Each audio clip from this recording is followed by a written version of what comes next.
దేవుని యొక్క వాక్యాలకు వెళదాం. అపోస్తల కార్యం 10వ అధ్యాయము 36వ వచనాన్ని ఈరోజు ధ్యానం చేద్దాం. అపోస్తల కార్యం 10వ అధ్యాయము 36వ వచనం. యేసు క్రీస్తు అందరికీ ప్రభు, ఆయన ద్వారా దేవుడు సమాధానకరమైన సువార్తను ప్రకటించి ఇశ్రాయేలీయులకు పంపిన వర్తమానము మీరు ఎరుగుదురు. ఈ భాగాన్ని అపోస్తుడైన పేతురు గారు కొర్నేలి ఇంట్లోకి రావటం ప్రారంభమైంది. ఈ కొర్నేలి ఇటలీ పటాలం అనబడిన పటాలంలో కొర్నేలి శతాధిపతిగా ఉన్న కొర్నేలి ఇంటికి పేతురు గారు వాక్యం బోధించడం కొరకు పిలువబడ్డారు. ఆయన వాక్యాన్ని బోధిస్తూ ఉండగా దేవుని యొక్క అభిషేకం, దేవుని యొక్క ఆత్మ వారి మీదకి దిగటం ప్రారంభమైంది. వీళ్ళందరూ అన్యులు, వాక్యాన్ని వినడానికి చాలా ఆశ కలిగి ఉన్నారు. ఆ దినాలలో యూదులుగా ఉన్నవారు అన్యులుగా ఉన్న వాళ్ళ దగ్గరికి వెళ్ళకూడదు. యూదులకు ఇజ్రాయేలులకు మాత్రమే వాక్యం చెప్పాలి, కానీ అన్ని జనాంగం దగ్గరికి వెళ్ళకూడదు. ఆ రోజున్న చట్టం అది. అయితే ఈ పేతురు గారు ఎక్కడికి వెళ్ళాడంటే అన్యుడుగా ఉన్న కొర్నేలి దగ్గరికి వెళ్ళాడు. దానికి పెద్ద రాద్ధాంతం చేశారు. ఎవరు అంటే అపోస్తులుగా ఉన్నవారు. నువ్వు ఒక అన్యుడింటికి ఎందుకు వెళ్ళావు, అక్కడ అసలు నువ్వు వాక్యం ఎందుకు చెప్పావు, అన్యుడింటికి వెళ్ళడానికి కారణం ఏంటి అనే విషయాలు, చాలా విషయాలు చెప్తే పేతురు ఏం చెప్పాడంటే, నేను ఎప్పేలో శర్మకారుడైన సీమోని ఎంట నేను ఉన్నాను, నాకు చాలా ఆకలి అవుతా ఉంది, వాళ్ళ మిద్ది మీదకి వెళ్ళి నేను ప్రార్థన చేసుకుంటా ఉన్నాను.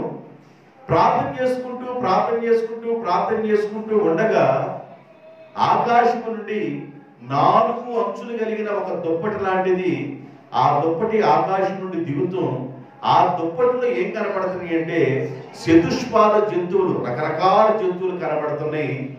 ఒక స్వరమే ఏం వినబడుతుందంటే నాకు, వాటిని చంపుకొని ఆకలిని తీర్చుకోను అనే స్వరం వినబడుతుంది. వాటిలో నిషిద్ధమైనవి ఉన్నాయి కదయ్యా నేను అడుగుతున్నాను. నేను పరిశుద్ధపరిచినవి నిషిద్ధమైనవి అని నువ్వెందుకు అంటావు అనే దర్శనం నాకు వచ్చింది. ఈ దర్శనం ఇది ఏంటి అని ఇది ఆలోచిస్తూ ఉండగా నా కొరకు ఇద్దరు ఇటలీ పటాలం అనబడిన పటాలంలో నుండి ఎప్పే ప్రాంతానికి ఇద్దరు వచ్చి నన్ను అడుగుతున్నారు.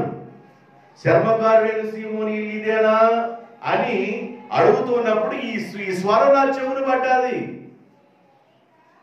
ఎవరు కావాలి అంటే శర్మకారుడైన సీమోని ఇంట పేతురు అనే దైవజనుడు ఉన్నాడని, మా యొక్క శతాధిపతిగా ఉన్న ఆయన దేవుని చేత హెచ్చరిక పొందిన వాడే మమ్మల్ని పంపించారు. కొర్నేలి గారు ఇక్కడికి పంపించారు, పేతురు గారు ఇక్కడ ఉన్నారా అని అడిగారు. ఇది నా చెవును పడ్డాది. ఆయన మిద్ది మీద నుంచి వచ్చాడు. ఏంటి విషయం అంటే, మరి మీ ద్వారా వాక్యం చెప్పించుకోవాలని దేవుడు చేత బోధించబడిన వాడుగా మా నాయకుడు మీ దగ్గరికి పంపించారయ్యా, మీరు తక్షణమే వచ్చి ఈ ఇంటిలో మీరు వాక్యం చెప్పాలి అన్నప్పుడు పేతురికి వచ్చిన కళ ఏంది, ఆ దర్శనం ఏంది, ఆ దర్శనం యొక్క అర్థం ఏందని అర్థం చేసుకొని, దేవుడు పరిశుద్ధపరిచిన వాటిని నేను నిషిద్ధమని ఎందుకు అనాలి, అతడు అన్యుడైనను వాక్యం చెప్పాలని దేవుడి చేత బోధించబడ్డాను అని ఆయన గమనించి ఆయన వెళ్ళి వాక్యాన్ని బోధించాడు. ఇటలీ పటాలం అనబడిన పటాలములో దేవుని యొక్క వాక్యాన్ని బోధిస్తూ ఉన్నాడు. ఆయన బోధిస్తూ ఉండగానే ఆ రూములో, ఆ ఇంటిలో కూర్చొని కొన్నేని బంధువులందరూ వాక్యాన్ని వింటున్నారు. ఎలా వాక్యాన్ని వింటున్నారంటే చాలా శ్రద్ధగా వాక్యాన్ని వింటున్నారు. ఏదన్నా పొల్లన్నా సున్నా అయినా తప్పిపోతామేమోనని శ్రద్ధగా వాక్యాన్ని వింటున్నారు. వీళ్ళందరూ శ్రద్ధగా ఎప్పుడైతే వాక్యాన్ని వింటున్నారో వారు వింటూ వింటూ వింటూ వింటూ ఉండగా వాళ్ళ హృదయాలు తెరవబడి, దేవునికి స్తోత్రం. ఈ సందర్భంలో మాట్లాడుతున్న మాట, యేసుక్రీస్తు అందరికీ ప్రభువు. ఆయన యూదుడికే ప్రభువు కాదు, ఆయన గ్రీకు దేశస్తులకే ప్రభువు కాదు, ఆయన హెల్లేనీయులకే ప్రభువు కాదు, ఆయన అన్యులకు కూడా ప్రభువే. యేసుక్రీస్తు ఎవరు అంటే ఆయన అందరికీ దేవుడు. ప్రపంచంలో 7 ఖండాలు ఉన్నాయి. 7 ఖండాలలో ఉన్న ప్రజలకి అందరికీ దేవుడే. యేసు ప్రభు అందరికీ అంతటా ఆయన దేవుడుగా పిలువబడుతున్నాడు. అందుకని ప్రపంచ దేశాలు యేసు ప్రభుని దేవుడుగా ఆరాధిస్తూ ఉన్నారు. యేసుక్రీస్తు ఎవరు అంటే ఆయన అందరికీ దేవుడు. రోమిలికి రాసిన పత్రిక 10వ అధ్యాయం, రోమిలికి రాసిన పత్రిక 10వ అధ్యాయం 12వ వచనం, యూదుడనియు గ్రీసు దేశస్థుడని ఏ భేదము లేదు. యూదుడని గ్రీసు దేశస్థుడని ఏ భేదము లేదు, ఒక్క ప్రభువే అందరికీ ప్రభు అయి ఉన్నాడు.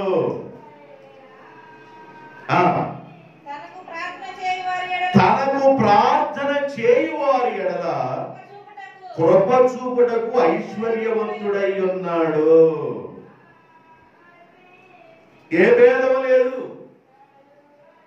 యూదులకే కాదు, గ్రీసు దేశస్తులకే కాదు, హెల్లేనీయులకే కాదు, ఆయన ఇశ్రాయేలుకే కాదు, ఆయన అందరికీ ప్రభువు.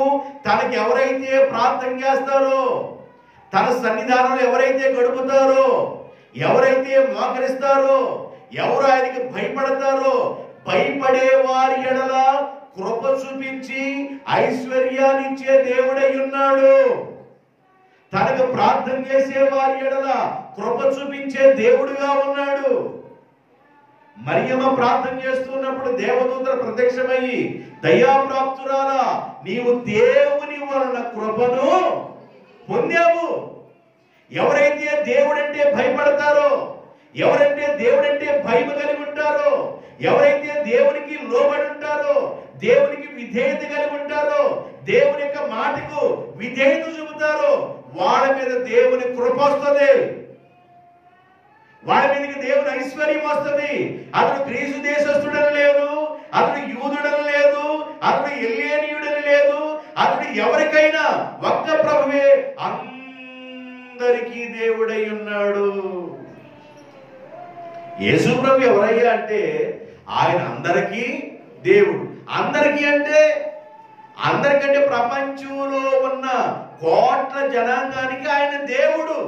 ప్రపంచంలో ఉన్న 7 ఖండాలకి ఆయన దేవుడు. ఆయన అందరికీ దేవుడు.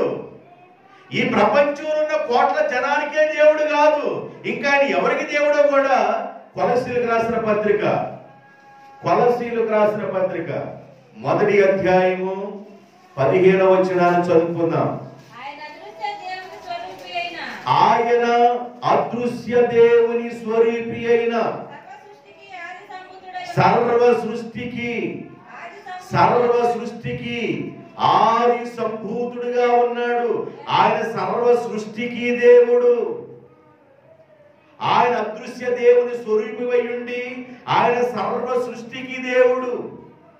సర్వ సృష్టికి దేవుడు. చదవండి అమ్మా. ఏలయనగా ఆకాశమందున్నవి ఏమన్నాయి? ఆకాశమందు ఏమున్నాయి? ఏం కనబడుతున్నాయి మనకి? ఆకాశం, సూర్యుడు, చంద్రుడు, నక్షత్రాలు, అంతవరకు మనకు కనబడుతున్నాయి. మనకు తెలిసిందంటే అంతవరకు. బైబిల్ ఏం చెబుతుందంటే ఆకాశ మహాకాశాల పట్టణ దేవుడు ఆ దేవుడు. ఎవరు ఆయనను సమీపించలేరు. సమీపింపలేని తేజస్సులో ఆయన ఒక్కడ మాత్రమే వసించుచు అమరత్వం కలిగిన దేవుడుగా ఉన్నాడు. ఆ దేవుని దగ్గర కోటాను కోట్ల దేవదూతలు ఉన్నాయి. యెషయా గ్రంథంలో రాయబడి ఉన్నాయి. 6:3 వచనంలో కోట్ల కొలది దేవదూతలు దేవుణ్ణి పరిశుద్ధుడు పరిశుద్ధుడు పరిశుద్ధుడు పరిశుద్ధుడని గాన ప్రతిగానాలు చేస్తున్నారు దేవదూతలు. ఆకాశమందున్నవియు అనగా సూర్యుడు, చంద్రుడు, నక్షత్రాలు, దేవదూతలు, సింహాసనాలు, అక్కడ ఎన్నో విషయాలు ఉన్నాయి. ఆకాశమందున్న వాటికి కూడా ఆయన దేవుడే. సూర్యుడికైన దేవుడే, చంద్రుడికైన దేవుడే, నక్షత్రాలకైనా దేవుడే, దేవదూతలకైనా దేవుడే. ఆకాశమందున్నవియు భూమి అందున్నవి. భూమి మీద ఏమున్నాయి? భూమి మీద ఏమున్నాయి? చెట్లు ఉన్నాయి, పక్షులు ఉన్నాయి, జలచరాలు ఉన్నాయి, భూమి మీద ప్రాకే ఉన్నాయి, భూమి మీద ఎగిరే ఉన్నాయి. భూమి మీద ఉన్న వాటన్నిటికీ ఆయన దేవుడు. కందిరేగలకు చెప్పండి, కందిరేగలు అంట, మీరేమన్నారా? దేవుడు అనండి. కందిరేగలకు, గాడిదలకు, గాడిద ఎవరు మాట్లాడుతుంది? కందిరేగలు ఎవరు మాట్లాడి యుద్ధం చేయడానికి కందిరేగలు వెళ్ళియా? కందిరేగలకు ఆయన దేవుడు, గాడిదలకు ఆయన దేవుడు, పశువులకు ఆయన దేవుడు, పక్షులకు ఆయన దేవుడు, చెట్లకు ఆయన దేవుడు, కొండల పర్వతాలకు ఆయన దేవుడు. భూమి మీద ఉన్నవన్నిటికీ, భూమి మీద ఏవైతే నీ కళ్ళకు కనబడుతున్నాయో వాటన్నిటికీ దీన్ని ఏం చేశాడంటే పౌలు గారు దృశ్యమైనవియు అదృశ్యమైనవి అన్నాడు. అంటే కనబడేవి, కనబడకుండా ఉన్నాయి. కనబడేవి, కనబడని వాటికి కూడా ఆయన దేవుడు. యేసు ప్రభు ఎవరని చెబుతున్నాను? యేసు ప్రభు స్ఫటికము వంటి బండ అని చెప్పాను. ఇప్పుడు యేసు ప్రభు ఎవరంటే ఆయన అందరికీ దేవుడు. ఆయన ఆకాశమునకు దేవుడు, భూమికి దేవుడు.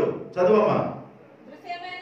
దృశ్యమైనవి గాని అదృశ్యమైనవి గాని, సింహాసనములైనను, ప్రభుత్వములైనను, ప్రధానులైనను, అధికారులైనను, సర్వమును ఆయన యందు సృజించబడినవి కనుక సృష్టికర్తగా ఉన్న ఆయన అన్నిటికీ దేవుడై ఉన్నాడు. ఆయన లేకుండా ఏమీ కలుగలేదు. సర్వ సృష్టికి ఆది సంబుధుడు ఆయనే. ఎవరయ్యా సర్వ సృష్టికి ఆది సంబుధుడు అంటే యేసు క్రీస్తు. సర్వ సృష్టికి ఆది సంబుధుడు ఆయనే దేవుడు. దేనికి దేవుడు అంటే భూమి మీద ఉన్న 7 ఖండాల ప్రజలకు ఆయనే దేవుడు. ఆయా భాషలు మాట్లాడే వారికి ఆయనే దేవుడు. ఆయా జాతుల వారికి ఆయనే దేవుడు. ఆయా రంగులు కలిగిన వారికి ఆయనే దేవుడు. ఆకాశములకు ఆయనే దేవుడు, భూమికి ఆయనే దేవుడు. దృశ్యమైనవి కనబడే వాటికి దేవుడు ఆయనే, కనబడని వాటికి కూడా దేవుడు ఆయనే. ఆయన లేకుండా ఏది సృష్టించబడలేదు. ఆయన అన్నిటికంటే ముందుగా ఉన్నవాడు. ఆయన దేవుడు. ఆయనే ప్రభు అయిన యేసుక్రీస్తు. యూదుడని భేదము లేదు, గ్రీసు దేశస్థుడని భేదము లేదు. ఒక్క ప్రభువే అందరికీ ప్రభువై ఉన్నాడు. ఒక్క దేవుడే అందరికీ దేవుడై ఉన్నాడు. మనం ఆరాధించే దేవుడు అందరికీ దేవుడు.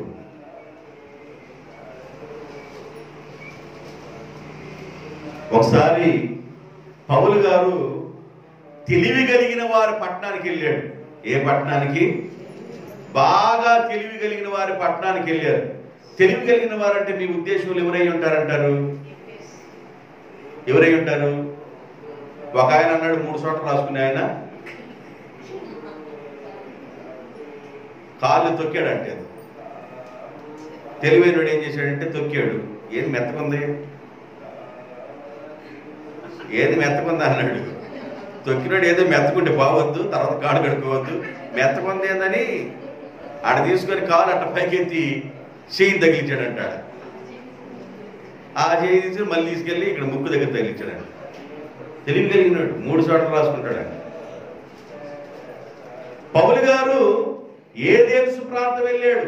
ప్రపంచంలో జ్ఞానులుగా పిలువబడిన వారు ఎక్కడున్నారంటే ఏదెన్సు ప్రాంతంలో ఉన్నారు. ప్రపంచ చరిత్ర చదివితే ప్రపంచ చరిత్రలో జ్ఞానం కలిగిన వారు ఏ మూలలో ఉన్నారంటే ఏదెన్సు వారు. ఏదెన్సు ప్రాంతంలో ఉన్నవారు జ్ఞానం కలిగిన వారు.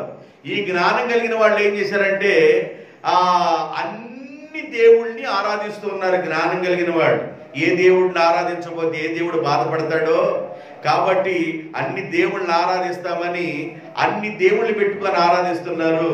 ఆయన ఏ రోడ్లో వెళ్ళినా చాలా గుళ్ళు కనబడుతున్నాయి.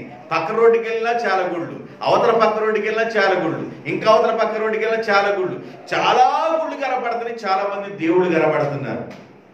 అయితే ఒక బలిపీఠం దగ్గరికి వెళ్ళగలే. ఆ బలిపీఠం దగ్గర ఏం రాయబడిందంటే తెలియబడని దేవుడు. అబ్బాయి, తెలిసిన పేర్లన్నీ దేవుళ్ళు మనం పెట్టుకున్నాం. ఒరే నాయన, లేనిపోయింది. తెలియకుండా మనకి ఎవరైనా ఉన్నారేమో, ఆయన పెట్టుకుపోతే ఆయన కోపడతాడేమోనని తెలియబడని దేవుడు అని ఒక బలిపీఠం కట్టుకున్నారు వాళ్ళు. మరి ముద్రిపోయిన జ్ఞానులు కదా వీళ్ళు.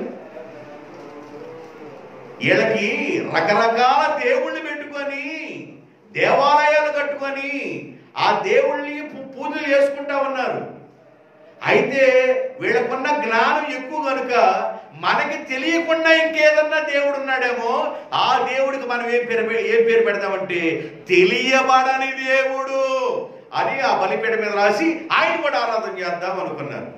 పౌలు గారు సంచరిస్తున్నారు. ఏదెన్సు ప్రాంతంలో సంచరిస్తూ ఆయన ఆ ప్రాంతంలో ప్రతి గల్లి ప్రతి సందులో తిరుగుతూ ఉంటే అన్ని బలిపీఠాలు కనబడ్డాయి. ఒక బలిపీఠ మీద ప్రత్యేకంగా కనబడుతుంది.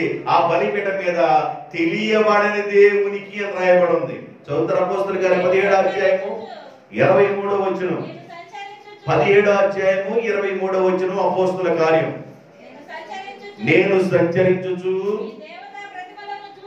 నీ దేవతా ప్రతిమలను నేను చూచుచూ ఉండగా ఒక బలిపీఠము నాకు కనబడెను. దాని మీద తెలియబడని దేవునికి అని వ్రాయబడి ఉన్నది. కాబట్టి ఏదెన్సు వారులారా, మీరు తెలియకుండానే ఏ దేవునికి భక్తి కలిగి ఉన్నారో దానినే నేను మీకు చెప్పడానికి వచ్చాను. తెలియబడిన దేవుని కని మీరు రాసుకున్నారే, తెలియబడని దేవుని కని ఒక బలిపీఠం కట్టుకున్నారే, ఆ దేవుని గురించి నేను చెప్పడానికి నేను మీ దగ్గరికి వచ్చాను. ఆయన ఏం చెబుతున్నాడంటే జగత్తును అందరి సమస్తమును, జగత్తు అంటే ప్రపంచం, ఈ ప్రపంచమును అందరి సమస్తమును నిర్మించిన దేవుడు తానే ఆకాశమునకును భూమికిని ప్రభువై ఉన్నందున హస్తకృత్యములైన ఆలయములలో మనుషుల యొక్క చేతుల చేత కట్టబడిన ఆలయములో నివసించడు. ఆయన ఎలాంటి దేవుడు అంటే అందరికీ జీవమును ఊపిరిని సమస్తమును దయచేయు దేవుడై ఉన్నాడు. దేవుని స్తోత్రం చెప్పండి, గట్టి చెప్పండి, హల్లెలూయా. ఈ దేవుడు ఎవరంటే, తెలియబడని ఈ దేవుడు ఎవరంటే ప్రపంచ నిర్మాణం ఆయన ద్వారా కలిగింది. ప్రపంచ నిర్మాణం ఆయన ద్వారా కలిగింది. ఆయన సర్వమునకు జీవమును ఊపిరై ఉన్నాడు. ఆయన ద్వారా జీవము, ఆయన ద్వారా ఊపిరి. ఆయనను నేను మీకు పరిచయం చేస్తున్నాను. ఆయనే ప్రభువైన యేసు ప్రభు. దేవునికి స్తోత్రం. మీరు తెలియబడిన దేవుడని రాసుకున్నారే, రకరకాల యొక్క ప్రతిమలు పెట్టుకొని మీరు ఆరాధన చేస్తూ ఉన్నారు, మనశ్శాంతి లేనట్లుగా ఉన్నారు. తెలియబడిన దేవుడికని మీరు రాసుకున్నారే, ఆ దేవుడి గురించి నేను చెప్పడానికి వచ్చాను. ఆ దేవుడు ఎవరంటే సృష్టికర్త. ఆ దేవుడు సర్వంత్రియమే. ఆ దేవుని ద్వారా సర్వమును కలిగిని. ఆ దేవుని ద్వారా ఆకాశమందున్నవి భూమి అందున్నవి కలిగిని.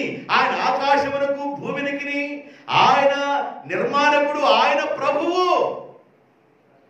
ఆ దేవుడు అందరికీ జీవమును ఊపిరి అయి ఉన్నాడు. అందరికీ జీవం, అందరికీ జీవం, ఊపిరి. 5 నిమిషాలు ముక్కు మూసుకుంటే చాలు. 5 నిమిషాలు ముక్కు మూసుకుంటే ఏమైంది? ఊపిరి పీల్చుకోకుండా 5 నిమిషాలు. అందరికీ దేవుడు ఊపిరి అయి ఉన్నాడు. మన ఆయుష్కాలం దేవుని చేతిలో ఉంది. దేవుడు మన ఆయుష్కాలం ఆయన చేతిలో పెట్టుకున్నాడు. ఈ భూమి మీద ఎన్ని సంవత్సరాలు జీవించాలో, ఈ భూమి మీద ఎంతకాలం బ్రతకాలో మన ఆయుష్కాలం ఆయన చేతిలో ఉంది. మన చేతిలో ఉన్న ఆయుష్కాలంలో దేవుని కొరకు నువ్వు ఎన్ని సంవత్సరాలు జీవిస్తున్నావో నువ్వు పరీక్షించుకోవాలి. హానోకు 360 సంవత్సరాలు బ్రతికాడు. 65 సంవత్సరాలు దూరంగా ఉన్నాడు. 300 సంవత్సరాలు దేవునికి దగ్గరగా ఉన్నాడు. ఆయుష్కాలంలో ఎక్కువ సంవత్సరాలు దేవునితో గడిపాడు. ఎక్కువ సమయాన్ని దేవునితో గడిపాడు. సమయం దొరికినప్పుడు దేవుని బిడ్డలు దేవుని దగ్గరికి పరిగెత్తే వ్యక్తులుగా ఉండాలి. దేవుని దగ్గరికి సమయాన్ని గడపాలి. నీ భయములో నుండి, నీ ఆందోళన నుండి, నీ ఇరుకులో నుండి, నీ ఇబ్బందుల్లో నుండి ప్రభువు విడిపించులాగున నీవు ప్రభు యొక్క సన్నిధానానికి పరిగెత్తే వ్యక్తిగా ఉండాలి. నేను అందరికి జీవాన్ని ప్రసాదించేవాడను, అందరికి ఊపిరినిచ్చేవాడను, నేనే ప్రపంచానికి దేవుడను. ఆయన ఆకాశం ముందున్న వాడికి దేవుడే, భూమి మీద ఉన్న వాడికి దేవుడే. ఆయన సృష్టి నిర్మాణకుడు, ఆయనే సర్వ సృష్టి కర్త. యేసు ఎవరు? యేసు ఎవరంటే ఆయన అందరికీ జీవమును ఊపిరి ఉన్నాడు. దేవునికి స్తోత్రం. వరుస చెప్పండి. యేసు ఎవరు? అందరికీ ప్రభు. ఆయన సర్వ సృష్టికి ఆది సంభూతుడు. జీవాన్ని ఊపిరికి ఆయన అనుగ్రహించే దేవుడు. ఆకాశానికి దేవుడు, భూమికి దేవుడు, దృశ్యమైన వాటికి దేవుడు, అదృశ్యమైన వాటికి దేవుడు. ఆయన సృష్టి నిర్మాణకుడు. యేసు ఎవరు అంటే ఆయన సృష్టి నిర్మాణకుడు. అందుకు ప్రభు దగ్గర నువ్వు సాగిలపడి నమస్కారం చేయాలి. దేవునికి స్తోత్రం. హల్లెలూయా. సాగిలపడి ప్రభు పాదాల దగ్గర నమస్కారం చేసే వ్యక్తిగా నీవు ఉండాలి. యేసుక్రీస్తు ఎవరు? కీర్తన గ్రంథం 145వ కీర్తన, కీర్తన గ్రంథం 145వ కీర్తన 5వ వచనం.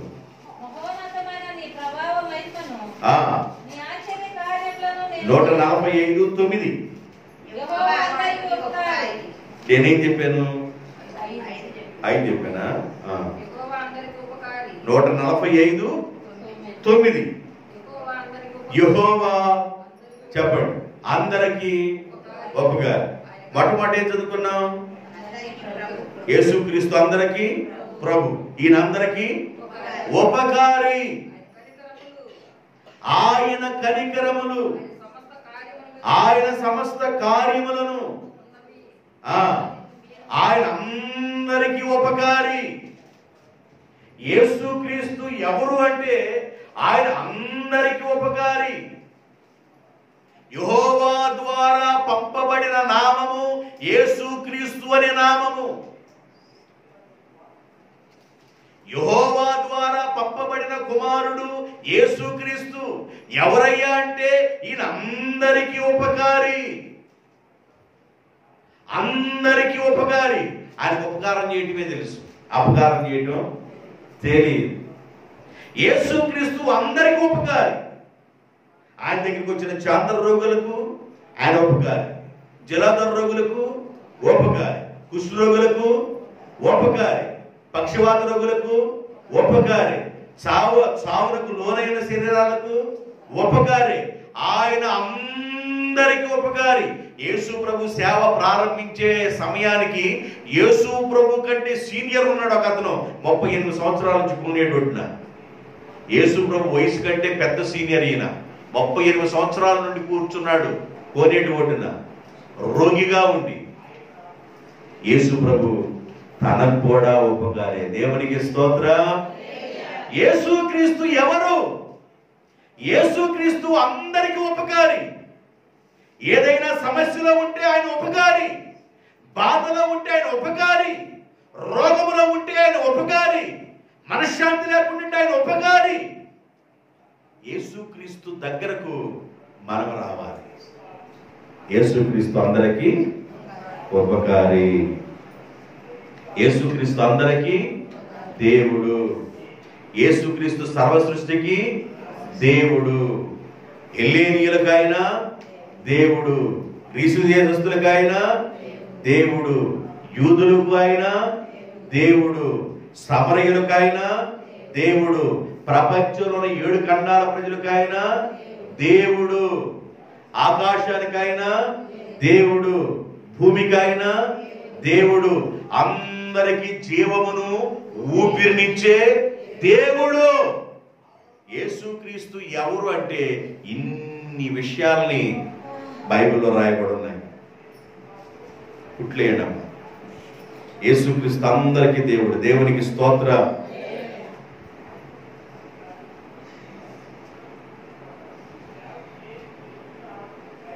ఇంకెవరో చెప్తారు. హెబ్రీయులకు రాసిన పత్రిక 2వ అధ్యాయం. హెబ్రీయులకు రాసిన పత్రిక 2వ అధ్యాయము 9వ వచనం. దేవుని కృప వలన ఆయన ప్రతి మనుషుని కొరకు మరణము అనుభవించినట్లు, దేవుని కృప వలన ఆయన ప్రతి మనుషుని కొరకు మరణము అనుభవించినట్లు, ప్రతి మనుషుడి కొరకు, అందరి కొరకు అందని అర్థం. అందరి కొరకు మరణము అనుభవించున్నట్లు, దూతల కంటే కొంచెం తక్కువగా చేయబడిన యేసు మరణము పొందినందున, యేసుక్రీస్తు అందరి కొరకు మరణము పొందినందున మహిమా ప్రభావములతో కిరీటము ధరించిన వానిగా ఆయనను చూచుచున్నాము. యేసుక్రీస్తు ఎవరు అంటే ఆయన అందరి కొరకు ప్రాణం పెట్టినవాడు, ఆయన అందరి కొరకు మరణించిన వాడు. యేసుక్రీస్తు ఎవరై అంటే అందరి కొరకు తన రక్తమును చిందించినవాడు, ప్రాణం పెట్టినవాడు, అందరి కొరకు మరణించినవాడు. కాబట్టి యేసుక్రీస్తు ఎవరంటే నీ కొరకు, నా కొరకు, మనందరి కొరకు, ప్రపంచంలో ఉన్న జాతులందరి కొరకు ఆయన ప్రాణం పెట్టిన దేవుడై ఉన్నాడు. యేసుక్రీస్తు ఆఖరి రక్తపు బొట్టు కూడా మిగలక ఆఖరిలో రక్తం అయిపోయి ఆయనలో నుండి, గాయాల్లో నుండి నీరు కారెను అని రాయబడు. ఆయన రక్తంలో ఒక్క బొట్టు కూడా మన కొరకు ఆయన ఉంచుకోలేదు. ప్రతి రక్తపు బిందువు ఆయన నీ కొరకు, నా కొరకు కార్చారు కల్వరిగిరిలో. కాబట్టి యేసు ప్రభు కార్చిన పుణ్య రక్తాన్ని బట్టి నీవు పవిత్రుడిగా మార్చబడుతున్నావు. యేసుక్రీస్తు రక్తము ప్రతి పాపము నుండి నిన్ను కడుగుద్ది. యేసు రక్తము ప్రతి పాపము నుండి నిన్ను విమోచించింది. కాబట్టి యేసుక్రీస్తు నీ కొరకు, నా కొరకు మరణించిన దేవుడుగా ఉన్నాడు. ఎవరయ్యా యేసుక్రీస్తు అంటే ఆయన అందరి కొరకు ప్రాణం పెట్టిన దేవుడు. దేవునికి స్తోత్రం. కల్వరిగిరిపై సిలువ భారం భరించితివా ఓ నా ప్రభువా. కల్వరిగిరిపై సిలువ భారం భరించితివా ఓ నా ప్రభువా.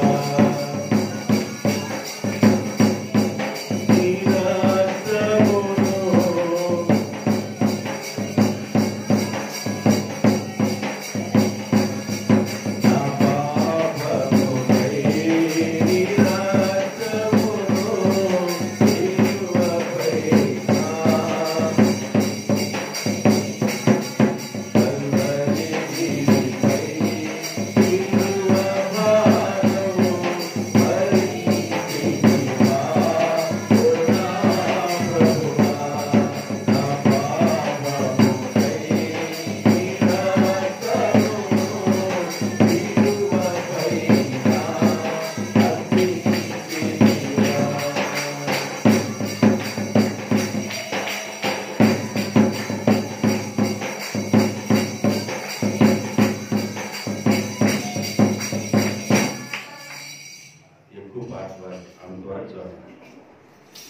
యేసు ప్రభు మనందరి కోసం రక్తాన్ని చిందించినవాడు.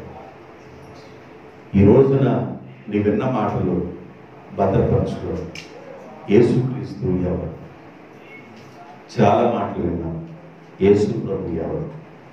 ఆయన అందరికీ ఉపకారి, ఆయన అందరికీ ప్రభు. దృశ్యమైన వాటికి ప్రభు, అదృశ్యమైన వాటికి ప్రభు.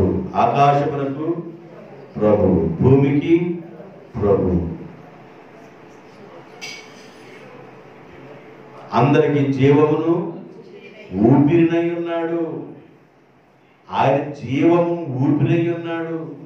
యేసుక్రీస్తు అందరికీ దేవుడు. ఆయన ఫలానోళ్ళకే దేవుడు కాదు, ఆయన ఫలానా కులానికే దేవుడు కాదు, ఆయన అన్ని కులాల వరకు దేవుడు. యేసుక్రీస్తు అందరికీ దేవుడు. ఏదెన్సు ప్రాంతంలో వారు తెలియబడిన దేవుడు అని ఒక బలిపీఠం కట్టుకున్నారు. ఆ దేవుడే ప్రభు అయిన యేసుక్రీస్తు. కాబట్టి యేసు ప్రభు ఎవరో కొన్ని మాటల క్లుప్తంగా మనం విన్నాం. ఆయన మనందరి కోసం మృతి చెందాడు, మనందరి కోసం ప్రాణాన్ని పెట్టాడు. యేసయ్యా, నీ రక్తముతో నన్ను కడిగయ్యా, నన్ను పవిత్రపరచయ్యా. దినములు జరుగుతూ ఉండగా నా జీవితంలోనూ నా కుటుంబంలోనూ మీ కార్యాలు నూతనపరచయ్యని ప్రభు పాదాలు పెట్టుకుందాం. ప్రార్థన చేద్దాం. ప్రార్థన చేసుకుందాం. సకల ఆశీర్వాదాలకు కారణభూతుడైన మా ప్రియ పరలోకపు దేవ, పరిశుద్ధుడైన మా దేవ, మీ పరిశుద్ధమైన ఘనమైన పాదములకు స్తోత్రాలు. మీ పాద సన్నిధిలో మీ పిల్లలుగా చేరున్నాము. మీరు అప్పగించిన ఈ పరీక్షని కొరకు వందనాలు. మీరందరికీ ఊపిరిని జీవమునైన దేవుడుగా ఉన్నాము. అందరి కొరకు ప్రాణం పెట్టిన దేవుడుగా ఉన్నాము. అందరికీ ఉపకారిగా ఉన్నాము. అందరికీ ప్రభువుగా ఉన్నాము.